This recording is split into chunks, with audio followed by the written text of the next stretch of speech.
Hello everyone and welcome to the History Unicorn Reddit Finds. Today we are exploring the world of ghosts, haunted locations, and spirits from the subreddit r/paranormal. Links to the original posts are in the description below. Let's dive in and find out exactly who grabbed your foot.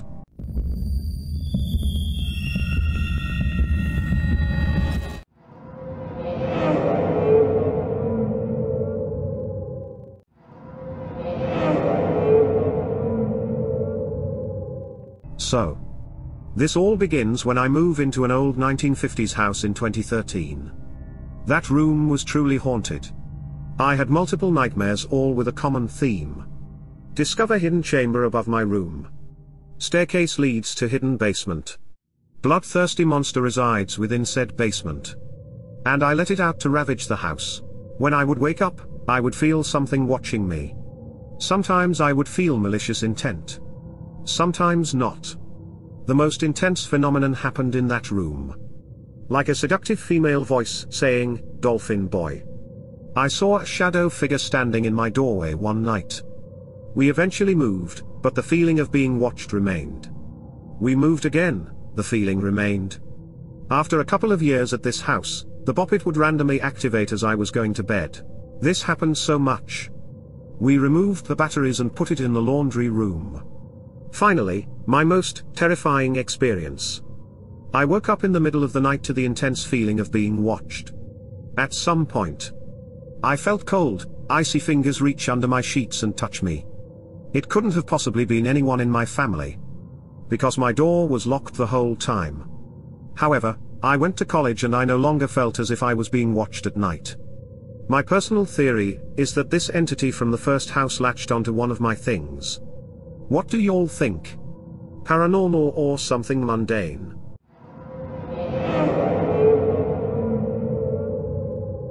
In my mid-20s, I had a job that I had to travel 50 weeks a year for. I loved it. On the way to Newnan, Georgia once, I stopped at a friend's house for a visit, because I hadn't seen them in years. This particular friend had a very alternative lifestyle and dibbled and dabbled into a lot of things. While at their house, I was very uncomfortable. I have always been in tune with my spirit, and it was in an uproar in this house. I couldn't even sit down. I stood the entire time, and made up an excuse as to why I had to leave earlier than planned. That night, I got settled into my hotel room and began to doze with the TV on, which I rarely do. As I'm dozing, I can tell I'm not alone.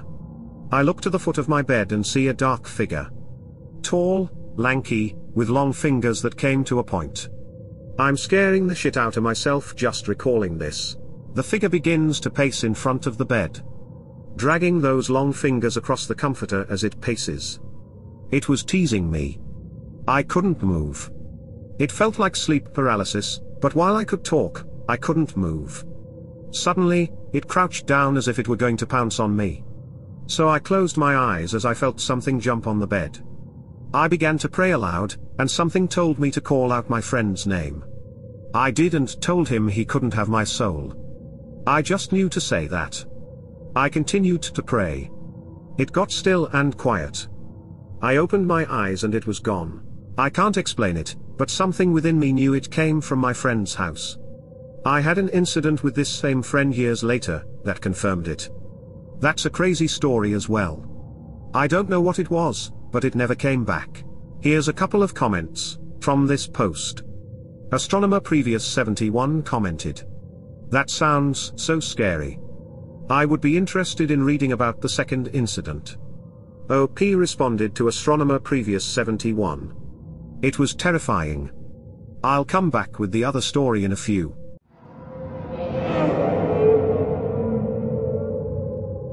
I used to work at a big box retail store.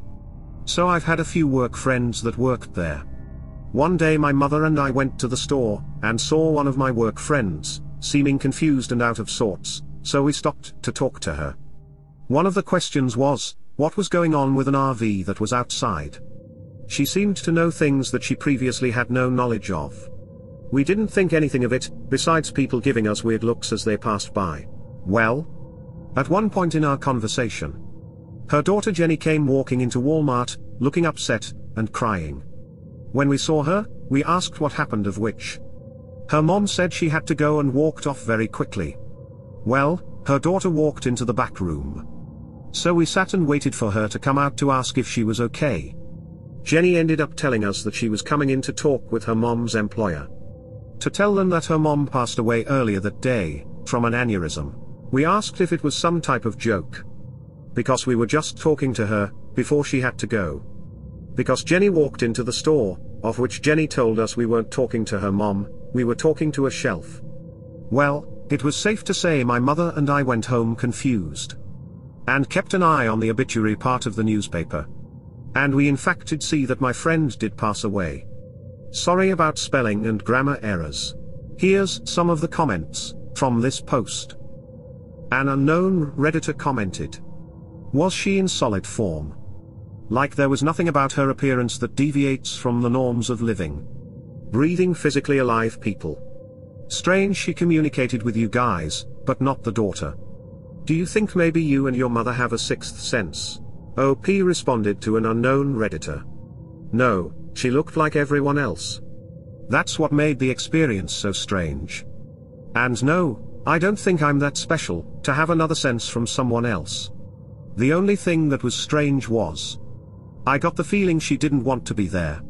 But I wrote it off as I don't want to work day." Topher Wayne inquired.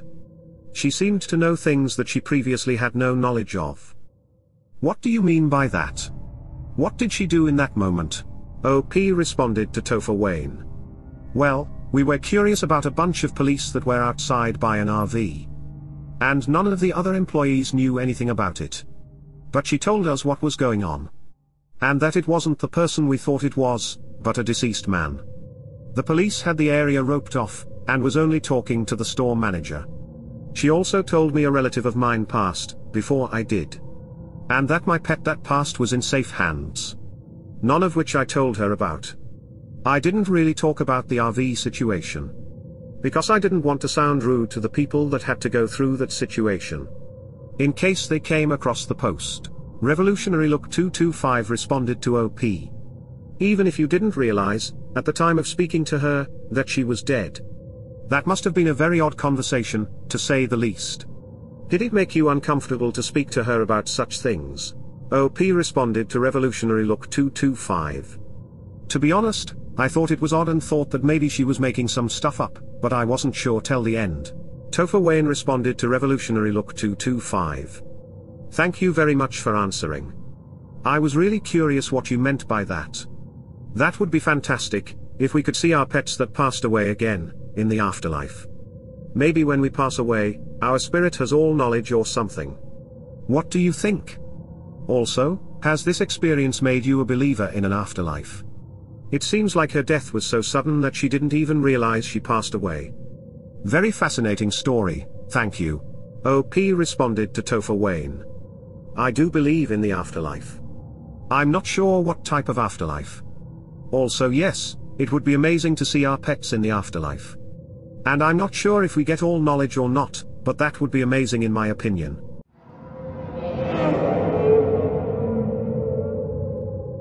Hello. I have decided to make a Reddit account to share my story, and hopefully gather more information surrounding the sighting.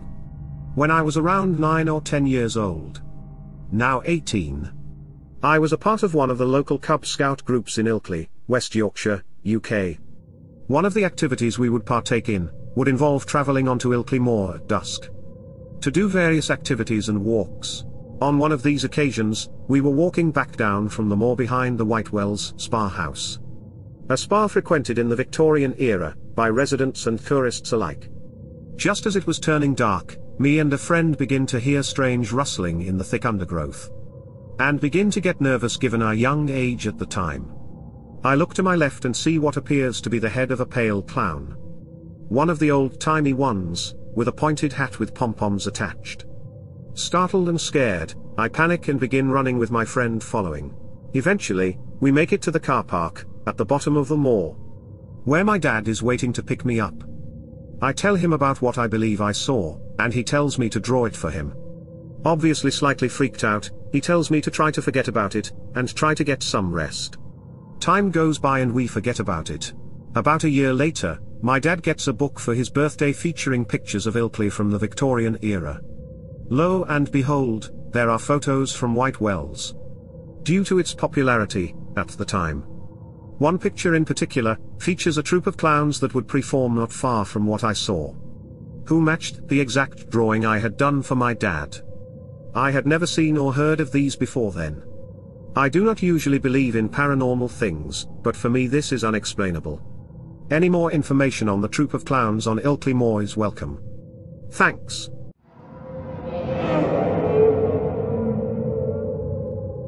The first 8 years of my life, my siblings and I were raised by my grandparents in Hopkinton, Massachusetts. Where the marathon begins. They lived in a very old, historical house, built in the early 1800s. It was said that Lincoln's former maids were the first to occupy. And records show that in the early 1900s, a woman had died during a fire in the attic. I absolutely loved growing up in that house, but my nana hung all of the old photos of the maids throughout the house, and they looked quite spooky. One night, when I was 5, I was sharing the king-sized guest bed with one of my brothers, when I saw a white figure wearing a long dress and a bonnet appear in the entranceway, across and to the right of the bed. I said, "Papa," thinking it was my first grandfather, whom had died before I was born. The figure moved slowly over to the bed, and folded over the blankets and sheets, as one might do when stripping a bed, exposing my torso to the cold draft. I instantly froze and looked over at my brother, who was still asleep. I watched the ghost exit through the door, and closed my eyes, absolutely batshit scared.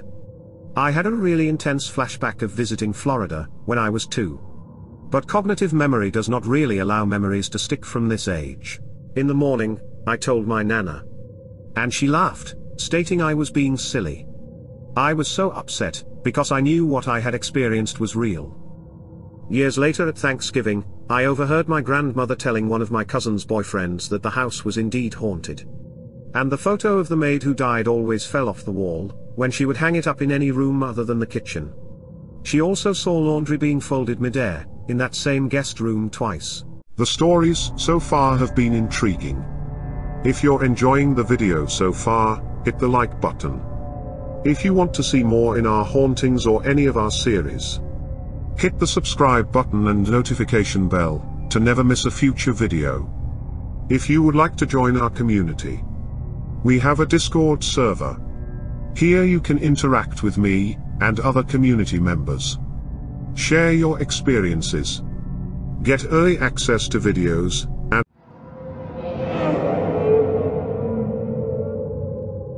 do you believe in the paranormal? Whenever people ask me that question, all I can think about is this 2-part story that I love to tell. Because I find it to be just downright unexplainable. I'm going to try to keep this as concise as possible, but fair warning, it's going to be lengthy. It was around 1 AM, on a weeknight in December. My roommate Jason, friend Jack, and girlfriend at the time Vic, had all been hanging out. Being oddly warm for a winter night, around 60 degrees. We decided to take a walk around. On a whim, we tried the door to the EFA building. And to our surprise, it was open. It was during the exam period. So we went in there, to find that the door that led to the costume storage room, which was effectively a basement, was also unlocked. Curiosity got the best of us, and we headed down into the cold cemented crypt. Except for Vic, she made the right choice. Upon reaching the bottom of the staircase, there was a long stretch of clothing on hangers, that seemed to go on forever. We then looked to the side of us, to see a door that said, "Keep shut at all times." Now obviously we were gonna open the door, I mean come on. So we opened the door and peeked in. Just to some pipes running across the top of a longer hall. A pile of logs to our right, and another door to our left. Unimpressed, we closed it and proceeded down to the end of the hall of hanging clothing. Underwhelmed, started to head back.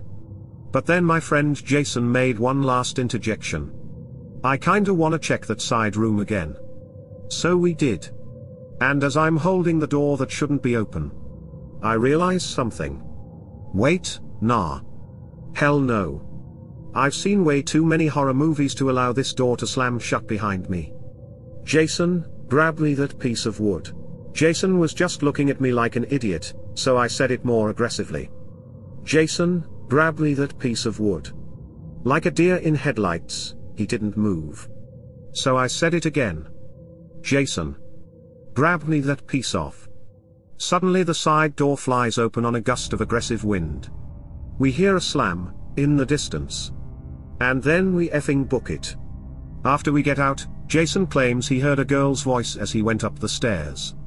Eager to share our findings with the group, we did just that and returned the next night, with a large group. Scared as I was. I had my doubts about what happened, and wanted to see if I could debunk this phenomenon. I checked the side door, that flew open. To realize that it didn't have a hatch that fully closed. So that was that. It was most likely just a draft, that came from the wide open stage above. That caused the door to open. I returned with relief. But I was also kind of let down. I thought, wouldn't it be nice to have a ghost story of my own? Well, it turns out, I would get exactly what I wished for. The next day, I was on aid duty for my best friend and roommate Bryce. He's physically disabled, so he needs someone to help him with everyday tasks. And we were chilling in his room, after we had just told his dad about my adventure. Mid-conversation we hear a faint three-toned whistle.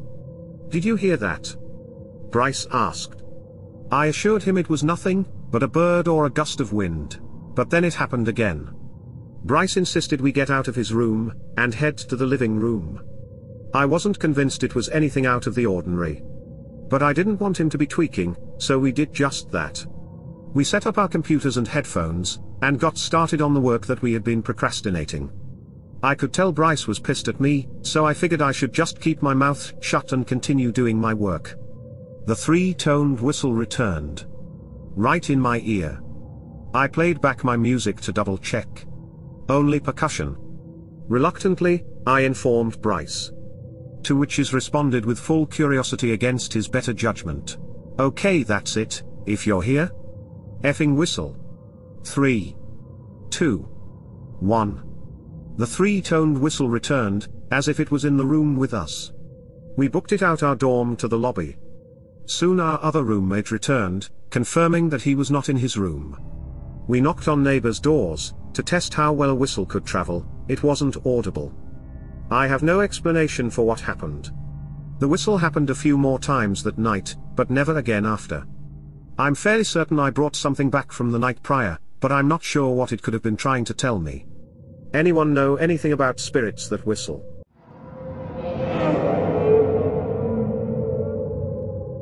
I own and operate a cafe out in LA. The building has a lot of history, in a neighborhood where many deaths have occurred. Prior to me being in the building, the energy that filled the space was completely different, more chaotic. It's a very chill atmosphere now, and a beacon of light in the community.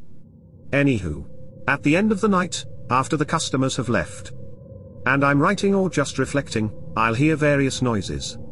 Undeniable loud noises, like doors closing or even pieces of conversations that sound very ghostly. I am not the only one to experience these sounds either. Multiple people have heard the spirits or spirit as well, at the same time. A few nights ago, I had burned some Palo Santos and lit a candle. As I wrote a very thunderous poem in the cafe. I was very into it, and could the chills of me reciting it out loud. Feeling very proud of the expression I was exuding. As I got up from my chair, I blew out the candle as some ashes from Palo Santos hit the ground. At that very moment, I hear a chair scoot very loudly. As if a customer was getting up to leave. It was so in my face obvious. Like the spirit wanted me to definitely acknowledge its presence. I was a little freaked out at first. As I was the only one there, but quickly calmed by curiosity. That had me investigate to make sure I was indeed the only one in there, and surely enough I was. I've chosen to no longer be afraid, but just accept whatever may be floating around. In the unseen, adding a flavor to the energy of the cafe. Perhaps it is there to assist me, in some way. Who knows, but I do know, that it's real as F.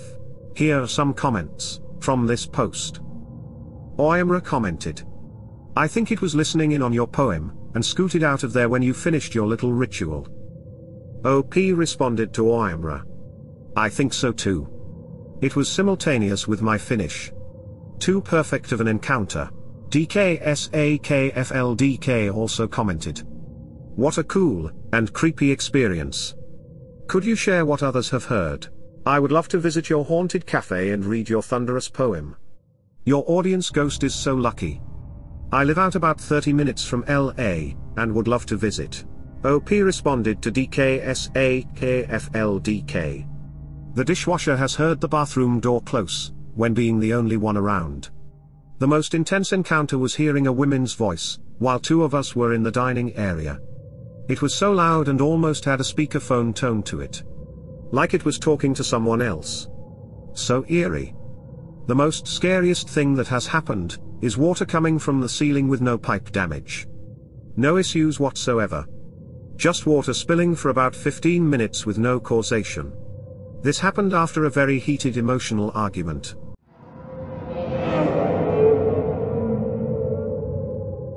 My girlfriend had a grandmother, who she was really close to her growing up.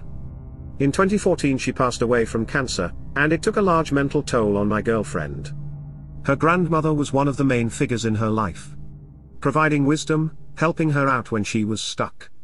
And always looking over her to make sure she was okay. As the years passed, my girlfriend said she could always sense her grandmother was still watching over her. And would appear in dreams, or manifest as a strong gut feeling. Having past experiences with the paranormal, I thought it was sweet and endearing her grandma was still watching over her, in the afterlife. I didn't think much more than that, at the time. The first real sign there was more to what she was feeling came in 2019.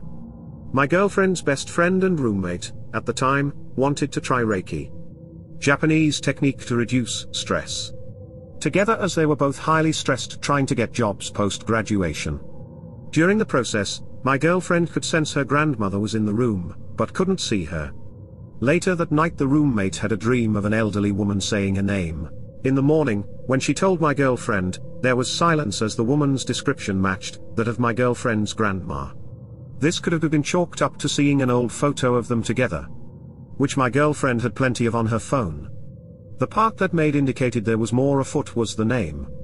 It was a nickname that the grandmother would call my girlfriend, when she visited. My girlfriend never told anyone the nickname. That same day, my girlfriend got a phone call from a company, that concluded with her getting her first job out of college. My experience with her grandma came in 2021. It was a similar story as above, where my girlfriend was trying to acquire a position that would elevate her, in her career. Her current company, at the time, did some major restructuring. Which resulted in poorer management and toxic work environments. She was praying, and asking for something to show a sign that all her efforts to get out of the company and go someplace better were not for naught. She was on the hunt for the last 6 months, and was about to give up. That night, she withdrew her normal bubbly personality, and was visibly upset. I told her that things do take time, and the biggest piece was to keep pushing forward no matter how many hurdles are thrown your way. It did cheer her up, just in time to go to bed. It should be noted, at this point we live in a 2-bedroom apartment. On the 3rd floor, with large windows in the bedroom.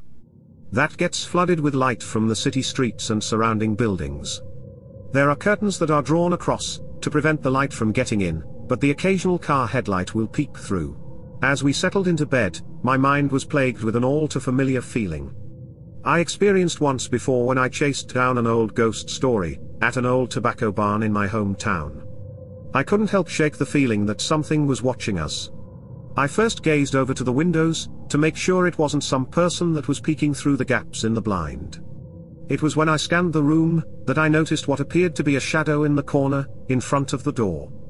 It was like a thick black mist, with no identifying features. That stood there like it was standing guard. I froze briefly before convincing myself that I must be dreaming and just laid back down. In the morning, my girlfriend startled me awake by telling me she got a call from a large consulting firm, looking to recruit her. She was so happy and couldn't stop dancing. I was glad she got the new role that she was asking for, but I couldn't stop thinking about what I saw right before I went to bed. I proceeded to inquire if she had any strange dreams last night, to which she responded with a giddy yes.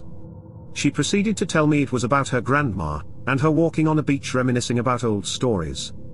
And her grandma was parting advice to her about the future. At that point I told her what I saw, and she told me, "Oh, you saw her as well? I thought it was just my imagination." Now I know whenever my girlfriend is stuck or having a hard time, expect a visit from grandma.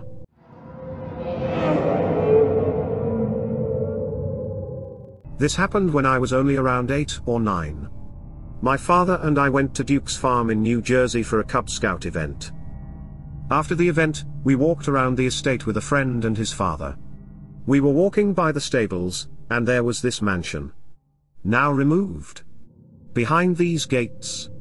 We all decided it would be fun to see what it was all about, so we went past the gates.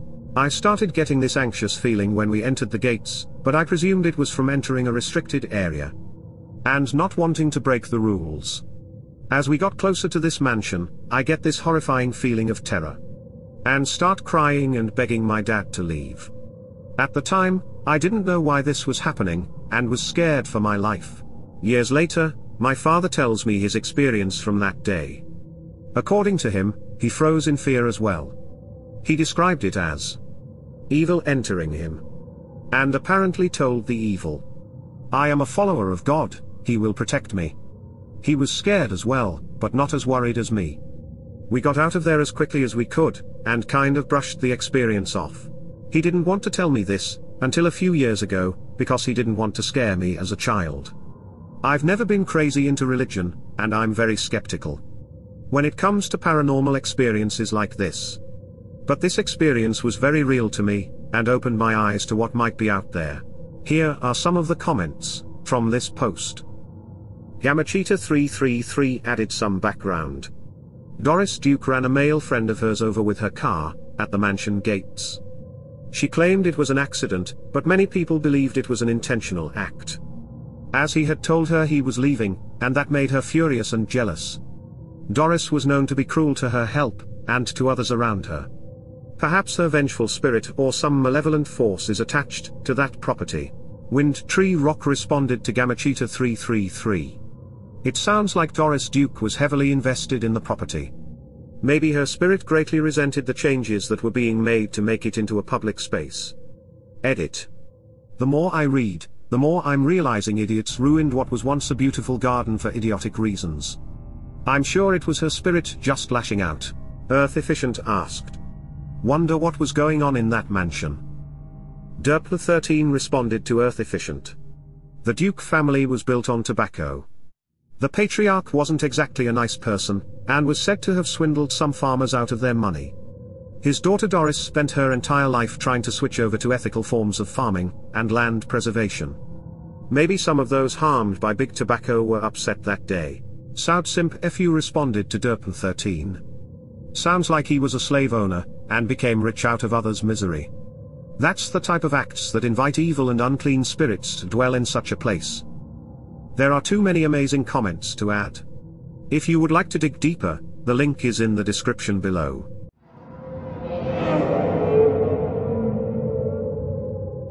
FYI. Long. So around 11 years ago, I was a telecoms engineer. The normal day.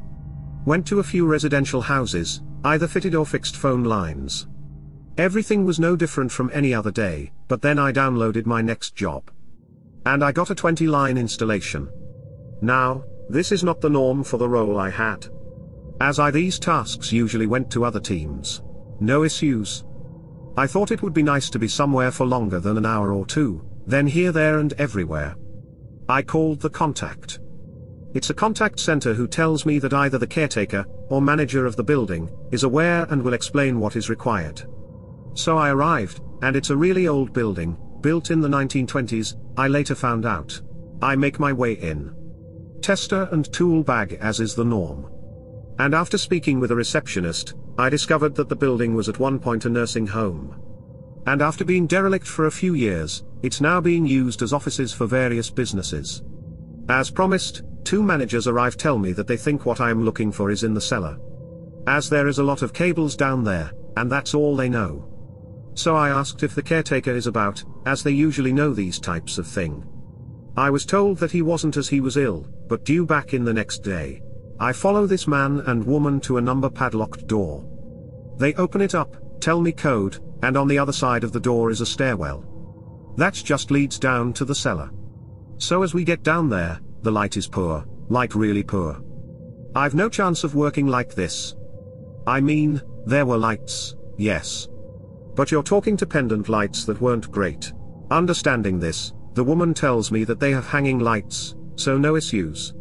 I go back to the van, grab an extension, and head back towards the cellar.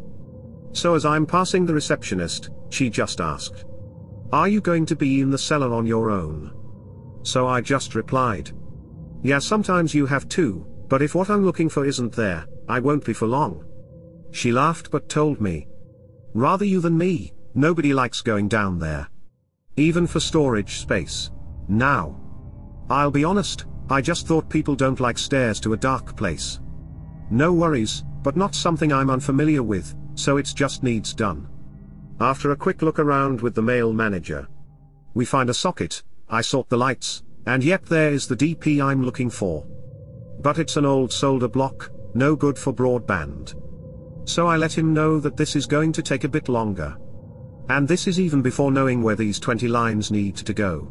He just agrees, and shows me where the office fitters have left all the cables for the clients. Which to my relief, is in the cupboard behind the receptionist. So all set, knowing what I know, I crack on. So I'm testing all the lines, and it's going well. I've more than half going to the cabinet and a few shy. But I know the area, and know from there I can get them through. As it's got 200 pair cables that run though it. At this point, it's around 4 o'clock. I don't have the blocks I need on the van.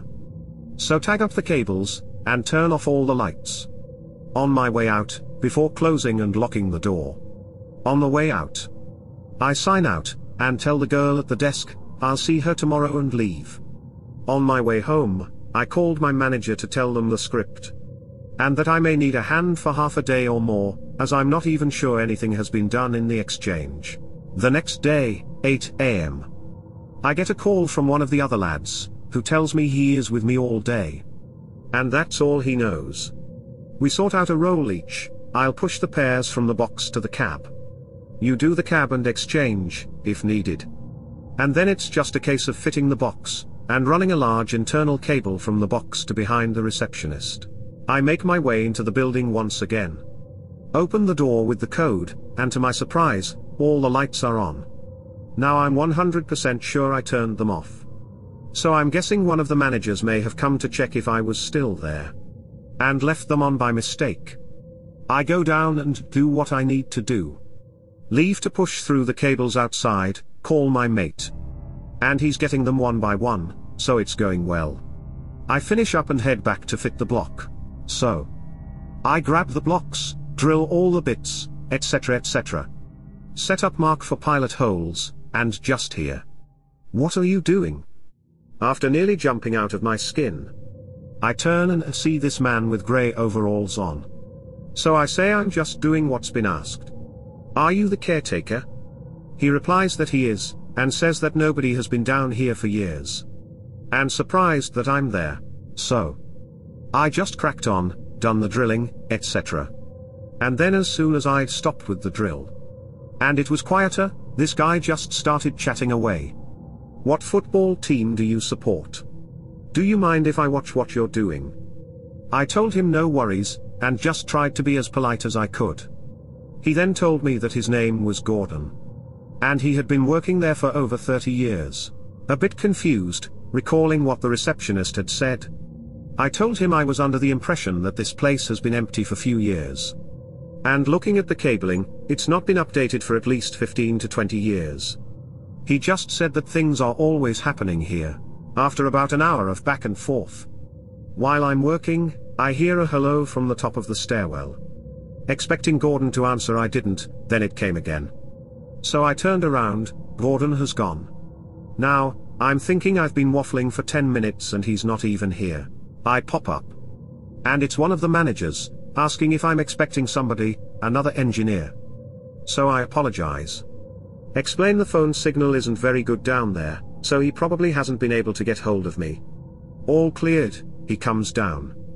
We chat for 5, and he tells me he will start at the receptionist end and work to me, while I finish. A quick toilet break, and I go back down. I'm in the final stages now. I'm just putting phone numbers to pairs. As for when my mate gets there, we can connect the test and go. As I'm doing this, I hear, "Sorry about that." Again, out of nowhere, it's Gordon. So I just acknowledge it. Call him clever, and make a joke that if they can't find you, they can't ask you to do anything. I continue for 5 minutes, and I've done all I can. So I tell him I'm just heading up to assist my mate, and will be done soon, and out of the way. Gordon then told me he liked the company, and it's been nice to talk. I felt saddened, at this point, thinking he was maybe treated poorly by people in the building. So I just said, "Of course mate. Costs nothing to be nice and have a chat." So I go up the stairs, leaving Gordon down there, and help get the cable through a void, and into the cellar. 10 to 20 minutes of trying to fish it through. And we got it, we go down. Gordon is not around, and we finish. My mate tells me, it's time for food. He will go the chippy and meet me back at the yard. As I tell him I just need a few signatures, and to make sure the lights go back, so I can get my extension lead. I get what I need from the manager. Signatures, and show him where the link is behind the reception. Inform him that I need to get my extension lead, so are the lights okay there for now? Or does he want to move them as we go, as there's good light? He states that they might as well stay for now, and he will get another lead in case anybody else needs to go down there. I head down and start unplugging the lights. And Gordon appears again, telling me he didn't realize the lights were mine, as he wouldn't have touched them. Straight away, I thought, so that's why they were on this morning, but then it dawned. The door, it was locked. I asked him if he had come down yesterday evening, and he said, "Yes, of course, I'm always here. It's where I'm needed." Confused and wanting to disappear, I said, "No worries, nice to meet you." I placed my hand and put to shake, and he just raised his hand, and said, "Hope to see you soon." So I left, signed out, thought nothing of it. Then a week goes by, and I get a call from our control, asking if I can return to this address, as one of the lines isn't working, and it's high level. So I say, "Yep, no worries." I get there, say hello again to the receptionist. I asked if I could just check behind her first, before having to go into the cellar. With some joy, it is there, it's just not a bit properly. As I'm sorting an older guy, he asks me if I was the one who was here last week. I say yes. He apologized and stated that he was the caretaker, and had to take more days off than planned. I just told him, "Oh, don't worry about it. I'm sure Gordon will tell you where everything is." As soon as I said this, he just looked me dead in the eyes and said, "What did you just say?" So I said, "Gordon, he told me he is the caretaker here." This guy went white, and just asked me if we could talk outside, so I followed. He simply asked me if I believed in ghosts. Then told me that before this was what it is today. It was a nursing home, and the old caretaker was a man called Gordon. He knew this, as when the building was taken over, he found an old desk with to-do lists, letters, and requests for a Gordon. And there was a sign on the door which said, "Caretaker." And where this desk was, the door lead to the cellar. I immediately rubbished this, and started laughing, thinking him and his mate were pulling my leg. He then asked me if he was wearing overalls, which I replied he was. He just looked me dead in the eye and said, "Listen mate, I'm not lying. Gordon passed away years ago, supposedly on the job. I just thought you should know, as it's not something that's considered funny." Telling me he has been mocked as he has also seen Gordon. But people just have never believed him. I never said a thing to anybody, beyond that. Until one night fishing with a friend. And just like he said, he thought I was taking the piss. I know what I saw, I know what I heard. I don't tell this to anybody, as it's not worth the ridicule. Hence why I'm using a throwaway account. Ghosts or spirits are real. This has been a crazy ride, and I'll bring you any updates in future videos. If you've stuck with me until the end, you're amazing. If you want to catch more episodes in the Haunted series, or any of my other series, hit the subscribe button and the notification bell to never miss a future video. If you enjoyed this content, smash the like button and leave a comment down below. If you would like to support this channel and be a part of a growing community, we have a Discord server. Check out the link in the description. You can also submit your own encounters, and have more access to me and your fellow community members. Join the community. Until next time, be safe out there. You never know what you might find.